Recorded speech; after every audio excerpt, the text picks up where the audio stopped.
നടി ആർ സുകന്യയ്ക്ക് 10 ലക്ഷം രൂപ നഷ്ടപരിഹാരം നൽകാൻ സൺ ടിവി നെറ്റ്വർക്കിനോട് ഉത്തരവിട്ടിരിക്കുകയാണ് മദ്രാസ് ഹൈക്കോടതി. 30 വർഷം മുൻപ് സംപ്രേഷണം ചെയ്ത അഭിമുഖവുമായി ബന്ധപ്പെട്ട കേസിലാണ് നിർദ്ദേശം. 1996-ൽ മാധ്യമപ്രവർത്തകൻ നക്കീരൻ ആർ ഗോപാൽ വീരപ്പനുമായി നടത്തിയ അഭിമുഖത്തിലായിരുന്നു അധിക്ഷേപ പരാമർശം. ഒരു രാഷ്ട്രീയ നേതാവിനെ നടിയുമായി ബന്ധപ്പെടുത്തിയ അഭിമുഖത്തിൽ വീരപ്പൻ അധിക്ഷേപ പരാമർശം നടത്തിയിരുന്നു. പിന്നാലെ അഭിമുഖത്തിലെ പരാമർശം തനിക്ക് മാനഹാനി വരുത്തിയെന്നാരോപിച്ച് നടി സിവിൽ കോടതിയെ സമീപിച്ചു.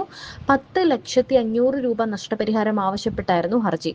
സൺ ടിവി, ഗോപാൽ, വീരപ്പൻ എന്നിവരായിരുന്നു എതിർകക്ഷികൾ. സുകന്യയുടെ ഹർജി സൺ ടിവി എതിർത്തു. ആരെയും അധിക്ഷേപിക്കുക തങ്ങളുടെ ഉദ്ദേശമല്ലെന്ന് സൺ ടിവി വാദിച്ചു.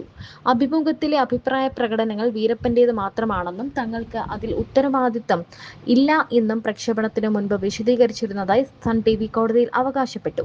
പരാമർശം ശ്രദ്ധയിൽപ്പെട്ടയുടനെ ഖേദം പ്രകടിപ്പിച്ചുവെന്നും അഭിമുഖം പുനർസംപ്രേഷണം ചെയ്തില്ലെന്നും സൺ ടിവി വാദിച്ചു.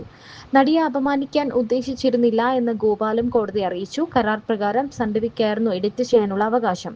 എന്നാൽ ഇരുവരുടെയും വാദങ്ങൾ കോടതി തള്ളി. സൺ ടിവിക്ക് അപകീർത്തികരമായ ഉള്ളടക്കത്തെക്കുറിച്ച് അറിവുണ്ടായിരുന്നുവെന്നും കമ്പനിയുടെ ചെയ്തി ദുരുദ്ദേശപരമാണെന്നും കോടതി നിരീക്ഷിച്ചു. കരാർ പ്രകാരം അഭിമുഖം എഡിറ്റ് ചെയ്യാനുള്ള അവകാശം സൺ ടിവിക്കുണ്ടായിരുന്നുവെന്നും കോടതി ചൂണ്ടിക്കാട്ടി.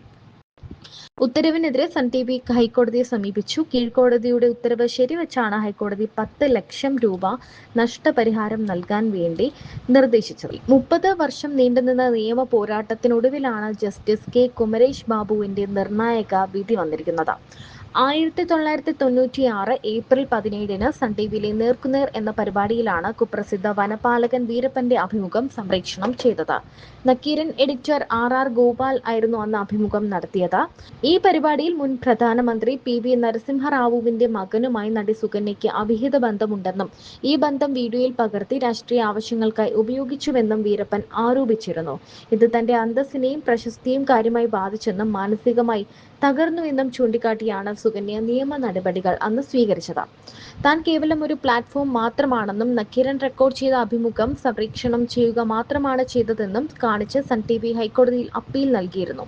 എന്നാൽ ഈ വാദമെല്ലാം പൂർണ്ണമായും തള്ളപ്പെടുകയായിരുന്നു. 2015-ൽ ചെന്നൈ ട്രയൽ കോടതി സുകന്യയ്ക്ക് അനുകൂലമായി വിധി പുറപ്പെടുവിക്കുകയും 10,500,000 രൂപ നഷ്ടപരിഹാരം നൽകാൻ ഉത്തരവിടുകയും ചെയ്തിരുന്നു. ഇതിനെതിരെയാണ് സൺ ടിവി അപ്പീൽ നൽകിയത്.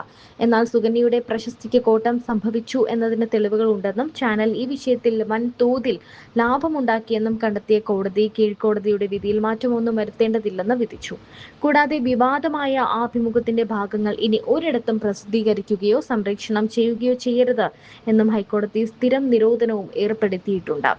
എന്തായാലും 30 വർഷങ്ങൾക്ക് ശേഷമാണ് സുകന്യയുടെ കണ്ണീരിന് മറുപടി ലഭിച്ചിരിക്കുന്നത്. വീരപ്പനും സൺ ടിവിക്കുമെതിരെയുള്ള പോരാട്ടം ജയിച്ചിരിക്കുകയാണ് സുകന്യ. അഭിനയിച്ച അല്ലെങ്കിൽ പ്രേക്ഷകരുടെ പ്രിയങ്കരിയായി മാറിയ താരമാണ് സുകന്യ രമേശ്. ചിലപ്പോഴൊക്കെ അതിഥി വേഷങ്ങൾ ചെയ്യുന്നു എന്നതിനപ്പുറം ഇപ്പോൾ സിനിമാ രംഗത്ത് ഇവർ അത്ര സജീവമല്ല. എങ്കിലും 2024-ൽ ശക്തി IPS എന്ന ജനപ്രിയ പരമ്പരയിലൂടെ അവർ മിനി സ്ക്രീനിലേക്ക് ശക്തമായ തിരിച്ചുവരവ് നടത്തിയിരുന്നു.